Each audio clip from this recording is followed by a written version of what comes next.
All right, everybody. Just a couple more things about just the standard normal distribution, and then we'll start being able to have some real fun with this stuff. Okay?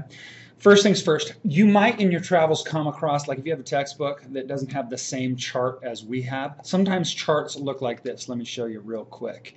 If I go, come on now, there we go. Watch this. Sometimes you'll have a chart that looks like this. Now look at this chart. What this chart is it says that the area between z equals 0 and this z value is what the chart is going to give you.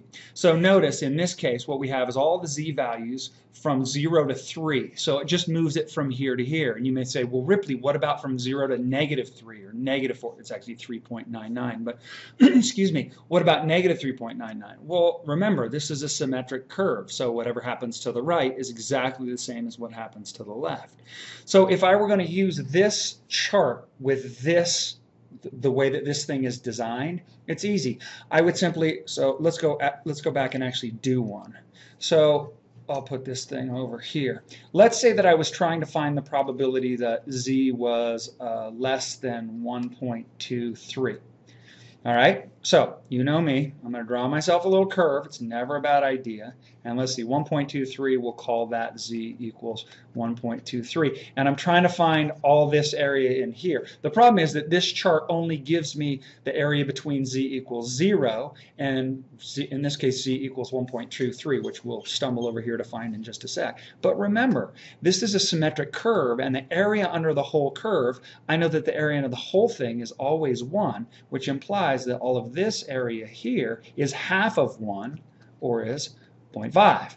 So if I come over to my chart and I find 1.23, so here's 1.2, and then I go over to 3, I get 0.39065. So if I'm looking for all of this, this probability is equal to 0.5 plus, what did I say, 1.23 is 0.39065.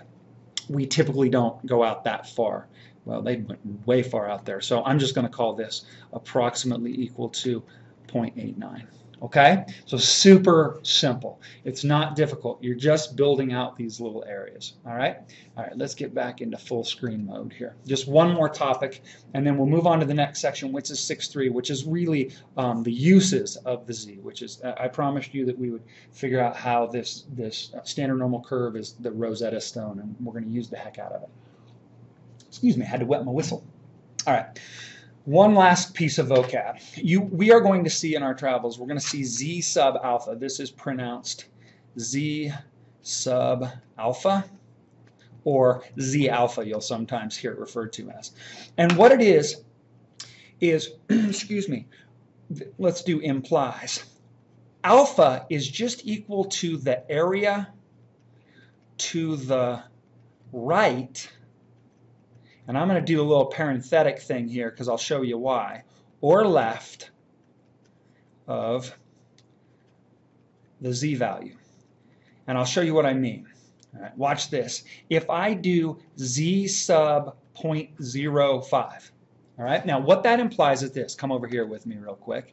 Draw myself a normal curve. This is a standard normal curve, so I know here's 0. What we're saying is, what is the z-score? There's going to be a z sub 0.05 such that the area to the right of it is 0.05. Z sub, let me change colors here real quick, have a little fun. If I say, get out of there. If I say z sub 0.01, then that tells me, I draw myself a curve. They're all supposed to look the same, but as you can tell, they're not. Here's 0.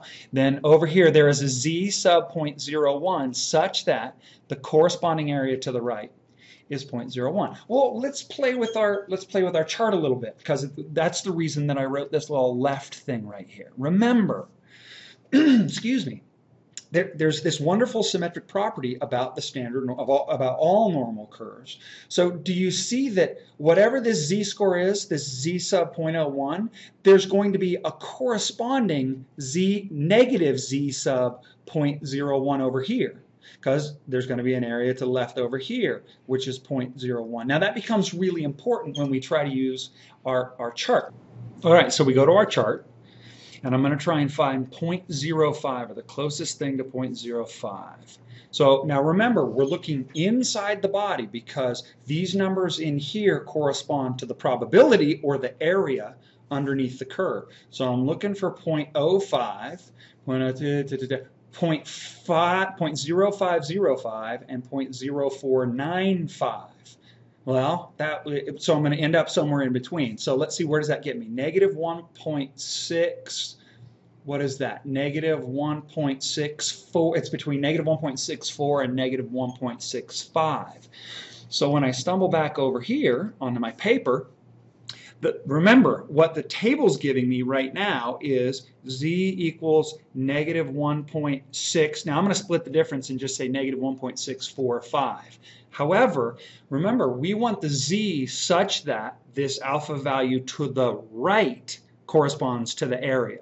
So it's easy. We have the symmetry property of the standard normal curve. So I know that this is equal to positive 1.645. See how that works? I only want, remember, this alpha value right there corresponds to the area underneath the curve, such that the z value chops it off. Now, just take a second. Try this one on your own. I'm going to take 3 deep breaths before I do it.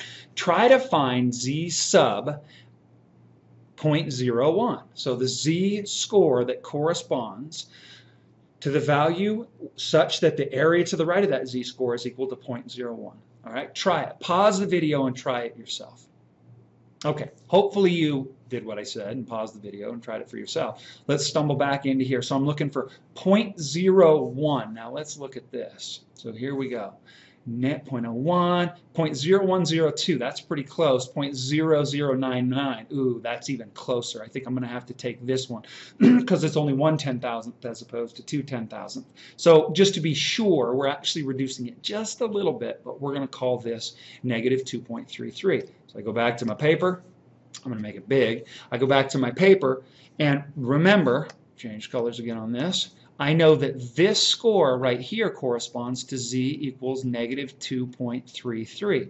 However, I want the value to the right to be 0.01. So again, I just borrow the symmetric property of the standard normal curve, and I get z sub 0.01 equals positive 2.33.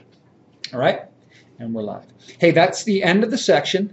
We're going to get lots and lots of practice on this chart, so I'm not expecting that you're going to know it straight off the bat. All right? We will play with this more tomorrow. We're going to jump into section 6.3 now in the next video, and we'll really start putting this thing to use. Okay? Thanks for your time and attention. Talk soon.